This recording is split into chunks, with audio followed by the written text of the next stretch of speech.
আজীবন তারুণ্য ধরে রাখতে চান, যৌবন শক্তি ধরে রাখতে চান, তাহলে প্রতিদিন একটি খাবার খাবেন। প্রতিদিন সম্ভব না হলে প্রতি সপ্তাহে খাবেন।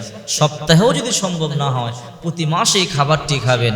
যদি আপনি নিয়মতান্ত্রিকভাবে প্রতি মাসে অন্তত একবারও এই খাবারটি খেতে থাকেন, আপনার ৮০ বছর বয়সও তারুণ্য ঠিক থাকবে, যৌবন শক্তি ঠিক থাকবে। বুখারী শরীফের ৫২ নম্বর হাদিস, বিশ্বনবী মুহাম্মদুর রাসূলুল্লাহ সাল্লাল্লাহু আলাইহি ওয়াসাল্লাম সাহাবায়ে কেরামদেরকে বললেন, ও সাহাবীরা, ইন্না মিনাশ শাজারি শাজারাতিন লা ইয়াসকুতু ওয়ারকুহা, বলো তো গাছগাছালির মধ্যে এমন একটি গাছ আছে যে গাছের পাতা কোনোদিন ঝরে পড়ে না। ওই গাছ যদি মরেও যায় কিন্তু তার পাতা কখনো ঝরে পড়ে না। সাহাবায়ে কেরাম আশ্চর্য হয়ে গেল, এটা কেমন গাছ যে গাছ মরে যায় কিন্তু তার পাতা কখনো ঝরে পড়ে না। সাহাবায়ে কেরাম সবাই হতভম্ব হয়ে গেলেন, কেউ কোনো কথা বলল না।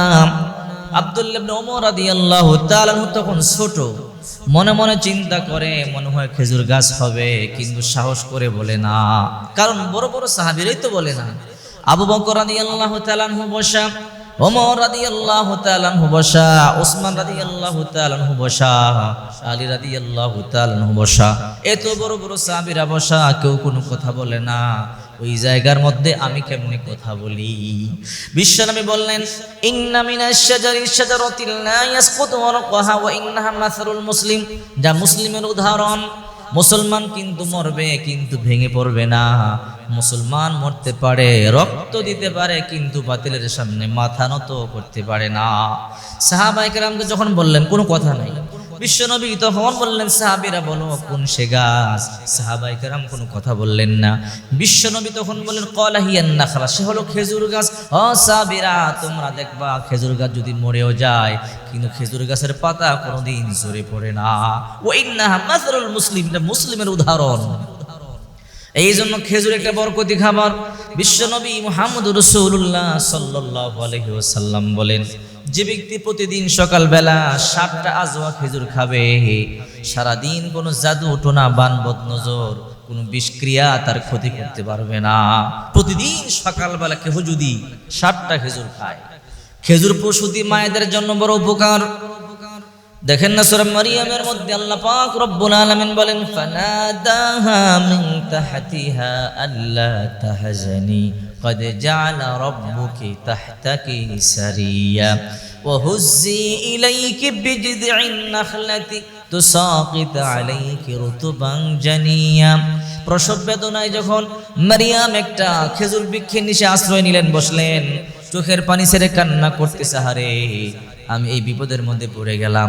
এমন বিপদ হওয়ার আগে যদি আমার মরণ হয়ে যেত, অথবা মানুষের জীবন থেকে যদি বিলুপ্ত হয়ে যেতাম, এখন আমি কোথায় যাব, কি খাবো, কি পান করব, কার কাছে যাব? চোখের পানি ছেড়ে কান্না করতেছে। নিচ থেকে ফেরেশতারা আওয়াজ দিল, ফানাদাহা মিন তাহতিহা আল্লা তাহজানি ক্বাদ জাআলা রাব্বুকি তাহতাকি সারিয়া ওয়া হুজ্জি ইলাইকি বিজযাইন নাখলা। হে মরিয়ম, দুঃখ করো না, টেনশন করো না, তুমি যেই তোমার পায়ের নিচে আল্লাহ পাক রব্বুল আলামিন নহর জারি করেছে, আর যে খেজুর বৃক্ষের নিচে আসো, কাণ্ড নাড়া দাও, সুপক্ক পাকা খেজুরগুলো তোমার উপরে পতিত হবে। চিন্তা করেছেন মারিয়াম আলাইহিস সালাম খেজুর গাছের বৃক্ষে নাড়া দিলেন, সুপক্ষ পাকা খেজুরগুলো মারিয়ামের উপরে পড়লেন।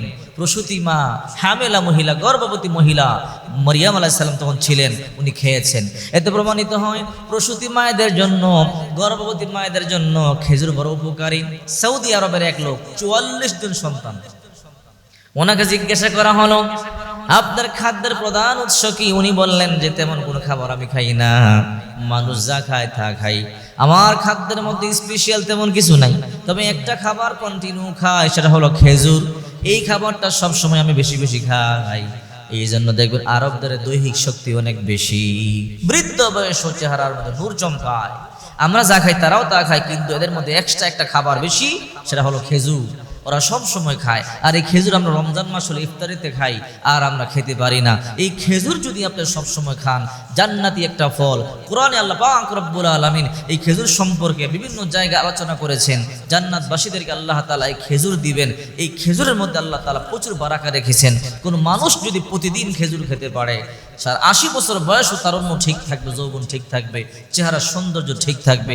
আরবিয়ান লোকদেরকে দেখবেন বৃদ্ধ বয়সও চেহারা থেকে নূর চমকায়। এর একটাই কারণ, তারা খাদ্য মেনটেন করে, আর বিশেষ করে তারা সবসময় খাদ্য তালিকার মধ্যে খেজুর রেখে দেয়। সৌদি আরবে দেখবেন প্রতিটা মানুষের বাড়িতে অন্তত বরকতান একটা হলো খেজুর গাছ আছে। এই জন্য বিশ্বনবী মুহাম্মদ রাসূলুল্লাহ সাল্লাল্লাহু আলাইহি ওয়াসাল্লাম বলেন, যেই ঘরে খেজুর নাই সেই ঘরের মানুষগুলো অভুক্ত, আর যে ঘরে খেজুর আছে সেই ঘরের মানুষগুলো খাবার আছে। যে ঘরে খেজুর নাই সেই ঘরে কোনো খাবার নাই। আর কোনো খাবার না থাকলেও যদি খেজুরও থাকে ওই ঘরে খাবার আছে। সাহাবায়ে কেরামের যখন প্রচন্ড ক্ষুধা লাগতো, দু একটা খেজুর খেতেন। আল্লাহ পাক রব্বুল আলামিনের এর মধ্যে এত বারাকা রেখেছে, দুই একটা খেজুর খাওয়ার পরেই ক্ষুধা দূর হয়ে যেত। খেজুর সবচেয়ে অল্প খাবার, খেজুর খেলেই ক্ষুধা দূর হয়। এই খেজুর ছাড়া অন্য কোনো খাবার এত অল্প খেলে ক্ষুধা দূর হয় না, যে পরিমাণ খেজুর খেলে আল্লাহ পাক রব্বুল আলামিন ক্ষুধা দূর করে দেয়। আগের জমানায় সাহাবায়ে কেরাম খেজুর খেত বেঁচে থাকতেন, এমনকি দিন যেত, সপ্তাহ যেত, সাহাবায়ে কেরাম কোনো খাবার খেতে পেতেন না খেজুর ছাড়া। এই 2-3টা খেজুর খেয়ে 1 গ্লাস পানি পান করবেন, দেখবেন মুহূর্তের মধ্যে ক্ষুধা নিবারণ হয়ে যাবে। এই খেজুরের মধ্যে আল্লাহ তাআলা প্রচুর বারাকা রেখেছে। আর যদি সম্ভব হয় সন্ধ্যেবেলা একটু পানির মধ্যে 4-5টা খেজুর বিচি ফেলে দিয়ে ভিজিয়ে রেখে দিবেন, সকালবেলা এই পানিটা সহ খেজুর খাবেন। এটাকে নাবিজ বলা হয়। এটা শরীরের জন্য অনেক উপকার। বিশ্বনবী মুহাম্মদ রাসূলুল্লাহ সাল্লাল্লাহু আলাইহি ওয়াসাল্লাম নাবিজ খেতেন। সাহাবায়ে কেরামদেরকে এই নাবিজ খাওয়ার জন্য উৎসাহ দিতেন। রাসূল বলতেন, তোমরা নাবিজ খাও, এর মধ্যে আল্লাহ পাক রব্বুল আলামিন প্রচুর বারাকা রেখেছে। সন্ধ্যাবেলা ভিজিয়ে রাখবেন পানির মধ্যে 4-5টা খেজুর বিচি খসায়া, আর সকালবেলা এই পানি এবং খেজুর খেয়ে ফেলবেন। ইনশাআল্লাহ দেহের মধ্যে প্রচুর পরিমাণে